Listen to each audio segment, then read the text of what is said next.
오늘 이제 디모데전서 4장 가장 앞부분에 있어서는 직분자를 세워라. 그게 이제 전체 주제입니다. 그래서 감독을 세워라. 감독을 세우는데 아무나 감독 세우지 말고 이러이러한 15가지의 자격 기준에 맞는 리스트를 쭉 제시합니다. 이런 사람을 감독으로 세우라. 그리고 마지막은 교회 안에서 다 인정을 받아도 유인으로부터 인정받지 않으면 감독으로 세우지 말아라. 그 다음에 이제 집사에 대한 직분으로 넘어갑니다. 그래서 집사는 남자 집사에 대해서 쭉 자격 요건을 설명을 하죠. 그리고 중간에 여자 집사에 대한 부분도 언급을 합니다.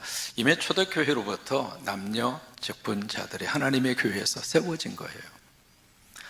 여러분 한 분 한 분은 하나님이 이 재단의 귀한 직분자로 하나님이 세운 줄로 믿습니다. 그러니까 이 직분을 누가 주시는가? 하나님이 주시는 거란 말이에요. 그러니까 하나님이 주시는데 이 직분자를 세울 때 그냥 대충 절대로 세우지 말아라. 여러분 직분자는 세우기는 쉬울지 몰라도요, 그 직분자가 제대로 직분을 감당을 못하면 그분 때문에 교회 공동체가 시끄러운 경우들이 있어요, 없어요? 여기 말고 다른 동네. 그러니까 직분자 함부로 세우지 말아라. 직분자 세울 때 정말 심사숙고해서 그렇게 해서 직분자를 세워라. 그게 이제 앞부분의 말씀입니다. 두 번째로 오늘 이 본문의 말씀은 바로 뭐냐면 교회론입니다. 특히 이 목회의 길을 걸어가고 있는 디모데에게 있어서 어떤 교회론을 가지고 있느냐, 그것은 우리 직분자들도 똑같습니다.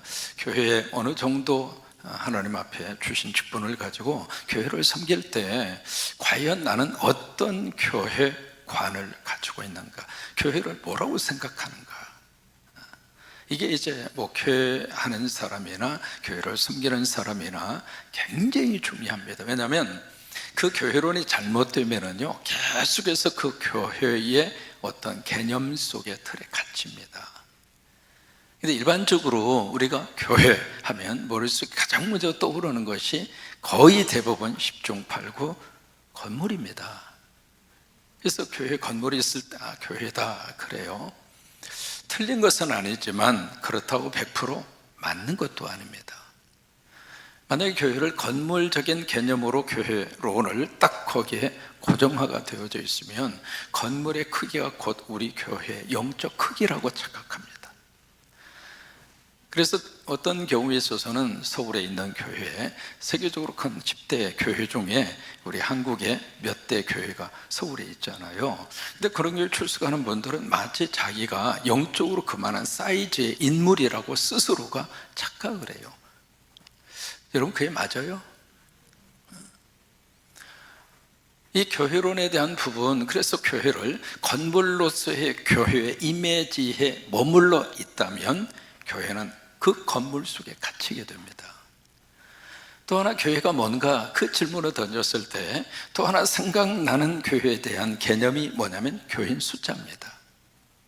교인 숫자가 많으면 좋은 교회고 교인 숫자가 작으면 작은 교회는 말 그대로 자기가 생각하는 교회로서의 어떤 기준이 미달된 교회라고 그렇게 생각을 하거든요.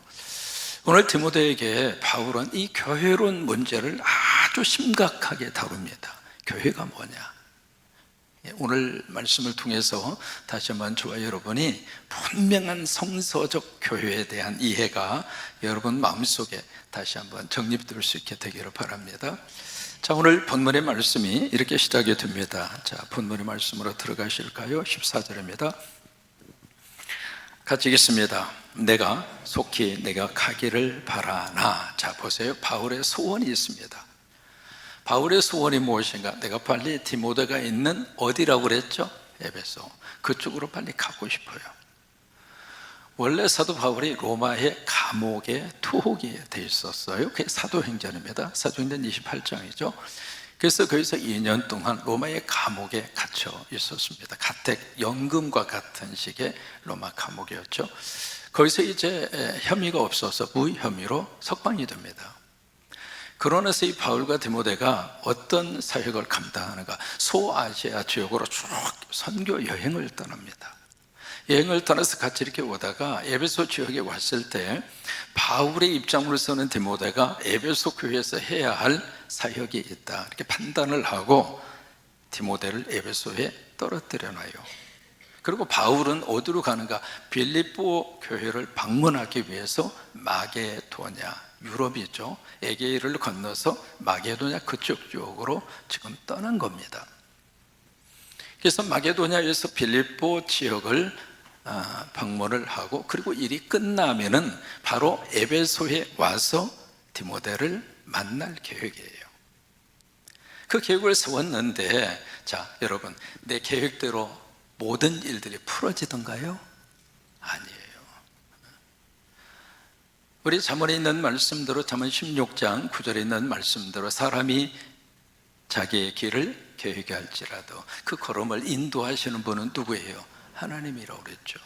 여러분, 그렇다고 계획을 세우지 말라, 그건 아닙니다. 계획을 철저히 세워야 돼요. 나름대로 인생에 대한 계획을 우리가 가지고 살아야 되거든요. 그러니까 계획은 철저하게 세우는데, 이게 그 계획의 마지막 결정권자는 내가 아니라 하나님이더라, 이 말이에요. 이 바울도 마찬가지입니다. 그 계획을 세우고 마게도냐를 갔다가 빨리 끝나고 에베소로 돌아오고 싶은 그 계획을 세웠는데, 그게 바울의 희망사항이었단 말이에요. 그런데 그게 바울의 뜻대로 지금 안 되고 있어요. 그래서 오늘 성경 본문의 말씀에 14절에 그래서 내가 이것을 너에게 지금 쓰고 있다, 그래서 내가 이 디모데 전서라고 하는 이 편지를 너에게 쓰고 있다고 하는 거예요. 그러니까 여러분, 코로나 상황이 딱 벌어졌을 때 우리가 이제 대면할 수 없었잖아요. 대면할 수 없어서 그 당시에 예배가 뭘로 바뀌어졌죠? 비대면 예배로 바뀌었어요. 그때부터 유튜브 예배에 참여한 분들이 아직도 교회에 나오지 않고 비대면으로 유튜브 예배만 드리는 분이 우리 교회에 주일날 100명입니다. 지금 이 시간에도 지금 유튜브로 예배하는 분들이 계세요. 그러니까 대면 예배가 더 이상 할 수가 없으니까 비대면 예배로 해서 우리가 유튜브라든지 카카오 TV라든지 그런 것을 통해, 이제는 뭐 핸드폰으로 다 어디가 있든지 다 예배를 실시간으로 이제 볼 수가 있으니까 그렇게 했던 것처럼 바울의 입장으로서는 이게 대면으로 해서 에베소에 가서 바울과의 사역을, 바울이 디모데와의 사역을 하고 싶었는데 그걸 할 수가 없으니까 바울이 비대면 사역으로 바꾼 것이 디모데 전서라고 하는 이 서신이라, 이 말이에요. 복음은요, 이게 안 되면 또 다른 길로 복음은 전할 수 있습니다. 그러니까 이것이 안 된다고 해서 끝나는 게 아닙니다. 또 다른 길을 하나님이 열으시는 거예요. 그래서 이 편지 형태의 이 사역을 통해서 바울은 디모데에게 이 사역이 계속 이루어지도록 그렇게 합니다. 15절입니다. 같이 읽겠습니다.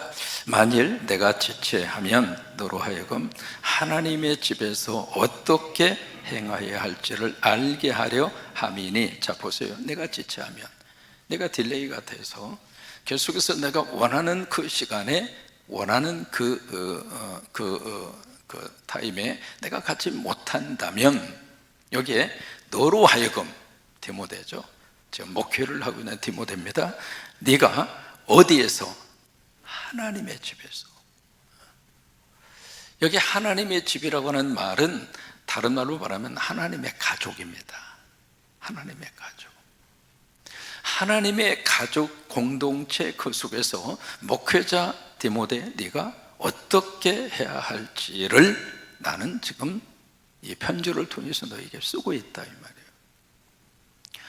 여러분, 여기서 교회에 대해서 아주 중요한 개념이 여기서부터 시작이 됩니다. 교회는 어떤 곳인가? 교회는 하나님의 집입니다.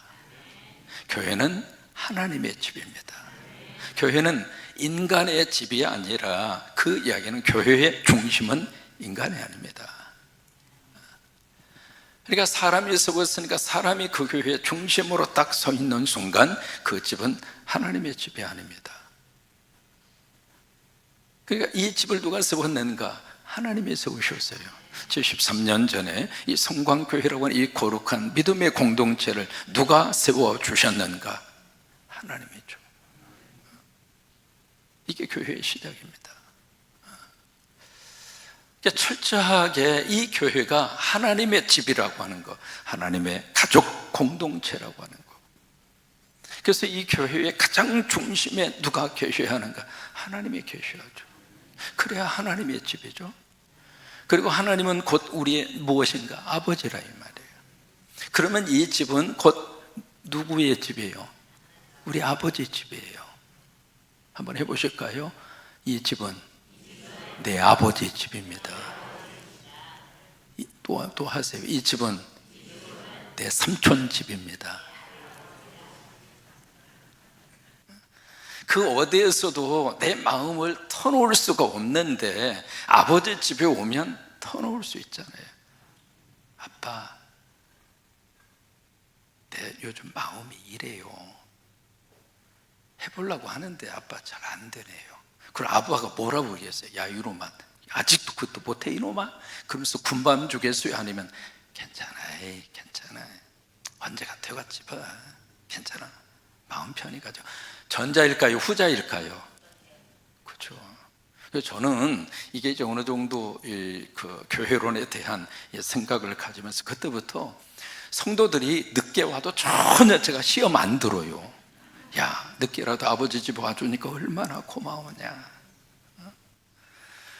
그러니까 가끔 이렇게 보다 보면 이렇게 나오시던 분이 안 나와도 아이 뭐 안 나올 수 있지 뭐, 저 열 안 받아요. 아버지 집이야, 아버지 집, 아버지 집. 이렇게 바울은 디모데에게 분명한 교회론을 네가 가져라. 그 첫째가 뭔가? 교회는 아버지 집이다. 하나님의 집이다. 하나님의 한 가족이다. 여러분에게 가족의 의식을 갖는 것이 교회에 있어서 너무너무 소중합니다. 너는 너, 나는 나, 내 팔 나 흔들고 네 팔 네 흔들고, 그게 교회가 아니라고 하는 거예요. 그래서 이 교회라고 하는 단어가 여기서 이제 마태 16장에도 교회가 나옵니다. 그래서 주는 그리스도시요 살아계신 하나님의 아들입니다. 바요나시 보나 너 참 복이 있도다. 이거 알게 한 거 혈육이 아니라 하늘 계신데 아버지께서 알게 해준 거야. 너는 반석이라. 네 위에 그 반석이라. 그 반석은 누구냐면 베드로가 고백한 믿음의 고백이에요. 그것을 반석이라고 표현한 거예요. 그 반석 위에 내 교회를 세우려니 음부의 권세가 틈타지 못할 것이다. 그래서 거기서 예수님이 교회라고 하는 단어를 씁니다. 그때 교회는 my church, 내 교회. 그러니까 예수님이 말씀하시는 my church, 내 교회라고 하는 것은 그 교회가 바로 예수 교회예요. 여기서는 이 에베소에 있는 교회를 향하여 뭐라고 말씀을 하시는가? 살아계신 하나님의 교회다. 여러분, 이 성광교회가 예수님의 교회가 되고 살아계시는 하나님의 교회가 되고, 그게 교회입니다. 그러면 예수의 교회가 되기 위해서는 그 교회에 누가 있어야 돼요? 예수가 있어야지. 예수가 있다는 이야기는 그 교회를 구성하고 있는 성도들 속에 누가 있어야 돼요? 예수가 있어야지. 여러분 속에 예수가 있어야 이 교회에 예수가 있는 거지. 이 교회를 목회하는 목사 속에 예수가 있어야 강대상에서 예수가 나가고, 설교하는 목사 속에 예수가 있어야 설교 속에 예수가 나가고, 우리 장로님들 속에 예수가 있어야 예수가 나가고, 오늘 찬양하는 두 분 속에 예수님이 있으니까 하늘의 영광, 세상에 그 높은 목소리 어떻게 낸대야? 배도 안 나왔구만. 그 정도 가지고는 나온 게 아니요. 찬양 속에 예수가 있다는 이야기는 사랑하는 두 분 속에 예수가 있다는 거잖아요. 그러니까 내 안에 있어야 예수가 나갈 거 아니겠어요? 그러니까 이 교회를 예수님이 보시고, 오케이, this is my church. 이 교회는 내 교회야. 그렇게 말씀을 하시기 위해서는 이 교회 안에 예수가 있어야죠. 두 번째는 진리라고 하는 단어가 나옵니다. 진리의 기둥과 뭐라고 그랬죠? 터라고 하는 것은 파운데이션, 기초입니다. 바울은 이 성령의 감동으로 이 진리의 기둥과 터라고 하는 말을 쓰면서 무슨 이미지를 가지고 있었는가? 에베소 지역에 유명한 신전이 있었습니다. 지난번에 투르키에 그리스 다녀오신 분들 신전 보고 오셨을 거예요. 아데미 신전. 아데미 그 여신을 숭배하는 그 신전. 지금 이제 다 망가지고 기둥 몇 개만 그렇게 남아 있습니다만은 그 아데미 신전이 세계 7대 불가사의 중에 하나의 건축물입니다. 최초로 대리석으로 기둥을 세웠습니다. 기둥이 몇 개냐면 127개입니다. 근데 그 기둥 속에 보석을 박았고요, 그 기둥을 지탱하는 이 기초석이 있을 거 아니겠어요? 기초석을 금으로 도금을 했습니다. 얼마나 화려했는가. 근데 아데미 신전에서 무슨 일이 지금 계속 일이 있었는가? 제사라고 하는 이름으로 거기에는 공식적인 여성 장녀들이, 그러니까 여기에 그 당시 에베소 사람들이 생각하는 이 기둥과 터라고 하는 것은 머릿속에 무슨 이미지로 인식이 딱 박혀져 있느냐면 음행의 장소, 타락의 장소. 근데 바울은 디모데에게 교회는 진리의 기둥과 터다. 그럼 보세요. 아데미 신전의 기둥과 터, 그리고 교회의 기둥과 터가 같아요, 틀려요? 질적으로 다르죠. 그게 교회다 이 말이에요. 그러면서 여기 그 다음 본문의 말씀이, 여기 16절 말씀이 초대교회의 가장 중요한 설교의 핵심 주제가 16절에 다 들어있습니다. 이 16절 말씀이 초기 기독교회 신앙 고백입니다. 이 16절이. 그래서 이 한 절이 간단한 절 같습니다만은 가장 중요한, 우리식으로 말하면 초대교회 교인들의 사도신경이에요. 16절 말씀이. 이렇게 시작을 하죠. 크도다라고 하는 말로 시작을 합니다. 경건의 비밀이요 그렇지 않다 하는 이가 없도다. 이게 무슨 말이냐면, 이 경건의 비밀이라는 것은 신비입니다. 이 경건의 신비로움이 위대하다고 하는 사실을 그 누구도 부정할 수 없을 것이다. 그렇게 되어 있는 거예요. 그것을 이제 감탄사 형식으로 16절이 그렇게 표현이 되어 있는 겁니다.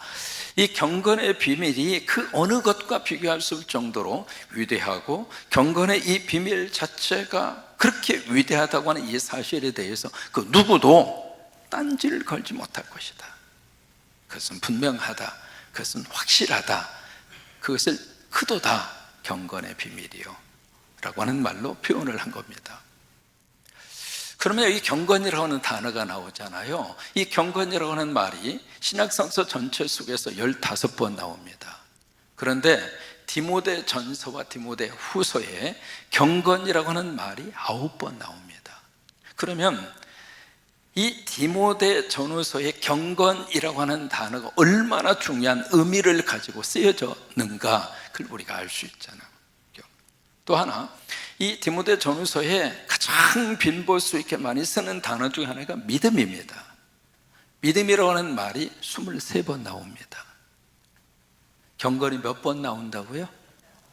잊어버려도 절대 구원받는 데 지장 없습니다. 그러나 집중을 해 주시면 고맙겠습니다. 믿음이라고 하는 말이 몇 번 나온다고 그랬죠? 이건 뭐 더 23번 나와요. 그러니까 이 디모데 전서와 디모데 후서에 이 경건과 믿음이라고 하는 단어가 계속 반복해서 나옵니다. 그런데 이 두 가지의 것은 하나예요. 경건의 믿음이고 믿음이 경건이에요. 그러니까 여기에 경건의 비밀이라고 하는 것은, 경건의 신비로움이라고 하는 것은 믿음의 신비로움이라 이 말이에요. 그것을 믿음의 비밀이라 그랬어요. 그러면 여러분, 믿음의 비밀이 무엇인가? 복음이죠. 그 복음의 구체적인 내용이 누구예요? 예수 그리스도죠. 그러니까 이것을 이렇게 쉽게 말씀을 드리면 이해가 쉬울 거예요. 예수 그리스도가 그 무엇보다 위대하다고 하는 사실에 대해서 누구도 딴지를 걸지 못할 것이다, 그거예요. 그 얘기는 바로 뭐예요? 교회 안에 뭐가 있어야 된다고요? 복음이 있어야 된다, 이 말이에요. 왜? 그 복음이 진리니까. 그래서 교회는 진리의 기둥과 터라고 하는 거예요. 그래서 진리를 그 다음에 16절 말씀에서 이렇게 경건의 비밀로 그렇게 말씀을 하시면서, 그렇다면 그 경건의 비밀의 구체적 내용이 뭐냐, 거기에 대해서 그 다음 절에 쭉 나갑니다. 예수 그리스도의 성육신의 사건부터, 다시 말해 성탄부터 예수 그리스도의 재림까지 16절 안에 다 들어있습니다. 그걸 기억하면서 한번 읽어보실까요? 그는 이라고 하는 부분입니다. 시작. 그는 육신으로 나타난 바 되시고, 이게 바로 성육신이죠. 그렇죠? 인간의 몸을 입으시고 하나님이 이 세상에 오셨다, 이게 육신으로 나타난 바 됐다 이거예요. 그 다음에 영으로 의롭다 하심을 받으시고, 영이 성령이라고 그랬죠. 로마서에 말씀드리면서 이 성령으로 의롭다 하심을 받았다는 것이 바로 뭐예요? 부활의 사건이에요. 그 다음에 천사들에게 보이시고, 여러분 천사들 여러분 눈에 보입니까? 영적 존재죠.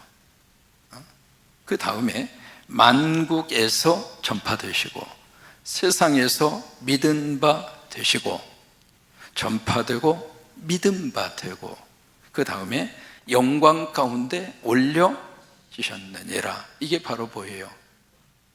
하늘 보좌로 올라가신 거잖아요.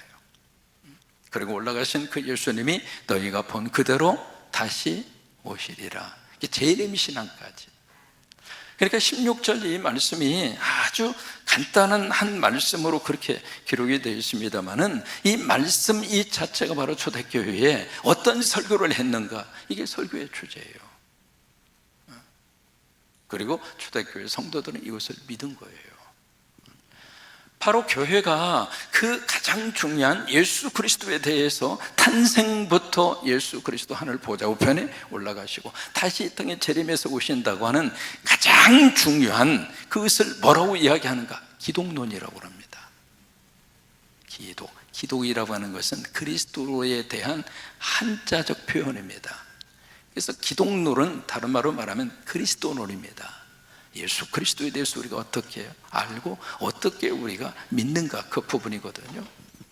그러니까 이게 목회를 하는 디모데에게 교회에 대한 이해를 분명히 가지고, 교회가 뭐냐, 그것을 분명한 이해를 가지고 그 교회 안에 가장 중요하게 채워져야 할 본질의 내용은 그리스도다, 이 말이에요. 그게 교회라고 하는 거예요. 끊임없이 묻고 끊임없이 우리가 점검하고 끊임없이 하나님의 말씀으로 교회론이 다른 데로 흘러가지 아니하도록 긴장을 가지고 해야 할 필요가 있고, 또 하나 교회는 진리의 기둥과 터라고 하는 사실. 그럼 그 진리가 뭔가? 진리는 경건의 비밀이다. 경건의 비밀이 뭔가? 복음이다. 복음이 뭔가? 예수 그리스도이다. 그러면 예수 그리스도가 어떤 사역을 하셨는가? 이 땅에 오셔서 십자가 지시고 부활하심으로 성령을 통하여 의롭다 하심을 인정을 받으시고 천사들에게 보이시고 만국에게 전파되고 모든 사람들에게 믿음 바가 되시고, 그리고 하나님의 영광의 자리에 올려주셔서 다시 이 땅에 오신다고 하는 사실. 여러분, 이 복음의 거룩한 비밀이 계속해서 이 성전에서 울려 퍼지기를 바라고, 그 복음 때문에 우리 성도들이 구원받고, 복음 때문에 죄 용서받고, 복음 때문에 이 땅에서 영혼이 잘되고 범사가 잘되고 강건의 복을 받아 누리는 여러분 모두가 되시기를 주의 이름으로 축원합니다.